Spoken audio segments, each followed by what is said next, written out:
there is the good news na pinangako ng Panginoon.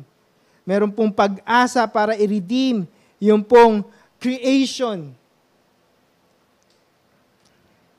There is a promise of redemption through the Messiah and the Savior for our hopeless condition, mga kapatid.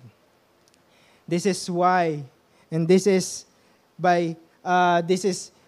God giving and preaching the first gospel na mababasa natin sa salita ng Panginoon. In Genesis chapter 3 verse 15, makikita natin that is the first gospel na makikita natin, mababasa natin sa ating mga Biblia. Imagine, ito po ay time pa ng creation, the very beginning of time, because God is sovereign. Alam niya ang lahat ng bagay. Nakita niya na, alam niya na magkakasala si Adam